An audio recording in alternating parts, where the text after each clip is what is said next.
Muy buenas tardes, bienvenidos a este corte informativo. Hoy es jueves 29 de junio de 2023. Soy Laura Murillo y en los próximos minutos le presentaré la información más reciente del Poder Judicial de la Federación. Saludo a mi compañera Nidia Díaz en la interpretación en lengua de señas mexicana. Comenzamos. La filosofía es fundamental para avanzar hacia una sociedad libre e igualitaria, afirmó la ministra presidenta Norma Lucía Piña. Autoridades estatales, las principales responsables de los más de 2,000 actos de tortura registrados en los últimos años. Investigación complementaria no puede prolongarse por más de 6 meses. A continuación nos enlazamos con mi compañero Mario López Peña, quien ya tiene el reporte de lo que resolvieron esta tarde las y los ministros de la Suprema Corte. Adelante, Mario, por favor, con tu reporte. ¿Qué tal? Muy buenas tardes a todas las personas que siguen esta transmisión. El Pleno de la Suprema Corte de Justicia estableció 2 jurisprudencias al resolver contradicciones de criterios. En el primer caso determinó que puede ser mediante amparo o mediante el procedimiento previsto en el artículo 210 de la Ley de Amparo, es decir, cualquiera de las 2 vías, como mecanismos para combatir actos que se basen en normas de las que la Corte haya realizado una declaratoria general de inconstitucionalidad. Escuchemos al ministro ponente. No es voluntad del legislador restringir la vía, sino dotar una adicional consistente en la denuncia por incumplimiento de declaratoria general de constitucionalidad en aras de facilitar el acceso a la justicia y garantizar que ninguna circunstancia prevalezca sobre un acto declarado inconstitucional, sobre una ley declarada inconstitucional, con lo cual se cumple con el principio de supremacía constitucional. En el segundo caso, el Pleno de la Corte estableció como jurisprudencia que procede el recurso de queja en contra de la resolución que deja sin efecto la suspensión de oficio y de plano concedida en un juicio de amparo indirecto. Hay que explicar que la suspensión se concederá de oficio y de plano cuando se trate de actos que importen peligro de privación de la vida, ataques a la libertad personal fuera de procedimiento, incomunicación, deportación o expulsión, desaparición forzada de personas, entre otras. Estos fueron los asuntos resueltos por el Pleno de la Corte en la sesión de este jueves. Muchas gracias, Mario, por tu reporte y bueno, los detalles de la información en el noticiario nocturno a las 8:30 de la noche. Y bueno, en otras noticias, se publicó la sentencia del Pleno en la acción de inconstitucionalidad 122/2021, en la que declaró la invalidez de diversos artículos de la Ley de Archivos del Estado de Guerrero y sus municipios, entre ellos los relacionados con la creación de un registro estatal de archivos, los que definían al Archivo del Estado como un organismo desconcentrado, los que otorgaban facultades que son competencia del Consejo Nacional de Archivos, de acuerdo con la Ley General, así como los que establecían como requisitos ser mexicano por nacimiento y no haber sido condenado por delito doloso para ocupar el cargo de director general del Archivo Estatal. En contraste, el Pleno declaró válidos los artículos que establecían diversos requisitos de elegibilidad para ser director del Archivo Estatal y las que definían la integración del Consejo Estatal de Archivos. Y al inaugurar el tercer Congreso de Filosofía del Derecho para el Mundo Latino, la ministra presidenta Norma Lucía Piña aseguró que la filosofía es fundamental para lograr una educación liberal, igualitaria y democrática, además de permitir contar con una sociedad civilizada que viva sin humillaciones y con dignidad. Agregó que la filosofía también permite contar con mejores juzgadores, lo que ayuda a responder a las exigencias sociales. Agregó que la labor de los juzgadores exige una perspectiva social en el combate a la desigualdad y discriminación, así como una perspectiva ambiental y sustentable ante la grave crisis climática que estamos enfrentando. No podemos claudicar de la idea de un constitucionalismo democrático y social. No podemos pensar en una justicia que no esté comprometida con la igualdad desde una perspectiva global. Los jueces no hacemos filosofía, pero la filosofía nos hace mejores jueces. Filosofemos más para responder mejor a las necesidades de la sociedad a la que nos debemos. En este congreso se abordarán fenómenos sociales y ambientales muy importantes para la humanidad, como la migración, el cambio climático y los derechos humanos.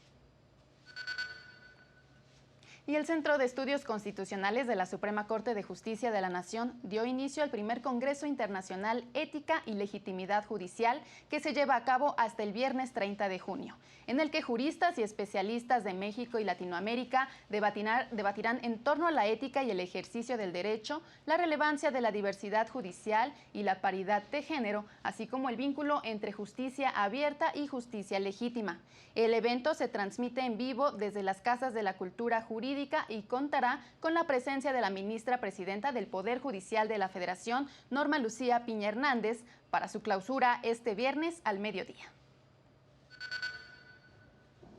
Y en el mes de la diversidad sexual, la Suprema Corte recordó que por primera vez emitió estándares para juzgar a personas trans, lo que obliga a los operadores del sistema de justicia a juzgar con perspectiva de género y enfoque de interseccionalidad a personas de la comunidad LGBTIQ+. Entre estos estándares se obliga a los impartidores de justicia a proteger la identidad de género de las personas trans en los procesos penales y en las sentencias. Ello conforme a los estándares internacionales y con el protocolo para juzgar con perspectiva de orientación sexual, identidad y expresión de género y características sexuales.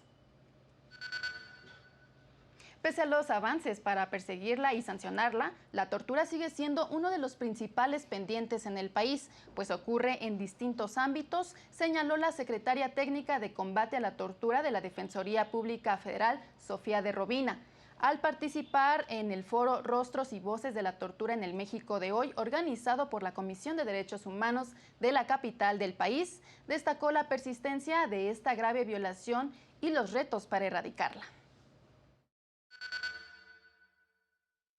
De diciembre de 2018 a mayo del 2023 hay cerca de 2.300 hechos que ocurrieron en estas fechas. Hay que decir también que la mayoría de los casos son cometidos por autoridades estatales y ahí tenemos un reto enorme quienes estamos en instancias federales para poder acercar mejores prácticas a quienes están en lo local. Indicó que aunque ya existen fiscalías especializadas para combatir este delito, prevalece no solo a nivel local como forma de castigo a personas en prisión o para que se inculpen de algún delito, sino también a nivel federal con el recurrente uso de la fuerza desmedida contra migrantes. Y en otras noticias, el primer tribunal colegiado en materia penal del 16º Circuito determinó que la circunstancia de que una causa penal haya sido acumulada a otra no justifica que el plazo para el cierre de la investigación complementaria se prolongue por más de 6 meses en el primero de esos procesos. De acuerdo con el Código Nacional de Procedimientos Penales y una tesis de la primera sala en la que se establece que no procede la prórroga de investigación complementaria cuando se ha alcanzado el límite máximo previsto en el artículo 321 del mencionado código, es decir, será de 6 meses cuando la pena del delito sea mayor a 2 años de prisión, plazo que debe entenderse como una regla que busca evitar la prolongación interminable de una causa penal, pues los artículos del Código que regulan la acumulación de causas penales no contienen una excepción al respecto. Es momento de hacer una pausa y ahorita continuamos con más en este corte informativo.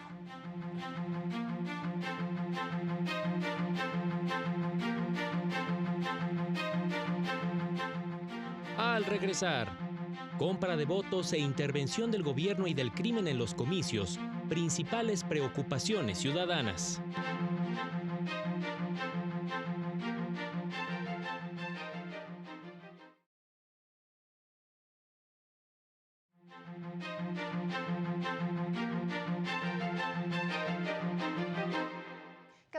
Con 9 minutos, continuamos con la información. La consejera de la Judicatura Federal, Lilia Mónica López Benítez, participó en la segunda reunión preparatoria de la 21ª Cumbre Judicial Iberoamericana en Santa Cruz de la Sierra, Bolivia. Allí, representantes de 23 países de la región, incluyendo México, se reúnen para compartir sus mejores prácticas en beneficio de los poderes judiciales de Iberoamérica.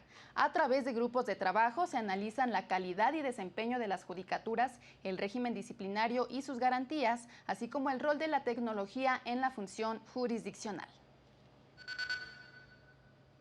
A nivel mundial ha habido un retroceso en integridad electoral y existen países en los cuales los cambios han sido más dramáticos, sobre todo en el uso del dinero público en campañas, alertó el magistrado presidente del Tribunal Electoral, Reyes Rodríguez Mondragón, al inaugurar el Foro Internacional de Justicia Electoral. Actualmente, la calificación de México sobre la percepción de integridad electoral se encuentra apenas por debajo del promedio de la región. La justicia electoral juega un papel central en la transformación de esta realidad. Destacó que, de acuerdo con una encuesta de la agencia Identa, el 66% de la población le preocupan prácticas como la compra del voto, 59% menciona la intervención de funcionarios públicos y gobiernos en procesos electorales y 54% señala la injerencia del crimen en la coacción del voto. Este 15 de junio se cumplieron 5 años de la promulgación de la Ley General de Archivos en México y a la fecha solo 22 entidades cuentan con ley estatal en la materia. 10 estados, entre ellos Michoacán, Coahuila, Tamaulipas y Veracruz, se encuentran en omisión legislativa al no atender el plazo legal que venció en 2019 para promulgar dicha norma. La Ley General de Archivos incluye a más de 8,000 sujetos obligados, entre ellos los 3 poderes de la Unión, organismos autónomos, los 3 niveles de gobierno y partidos políticos, entre otros. ¿Qué necesita? Orden en los documentos. Necesitamos tener una debida gestión documental para poder, insisto, ejercer todos los derechos humanos. Ahora vamos a un recorrido por algunas de las judicaturas locales.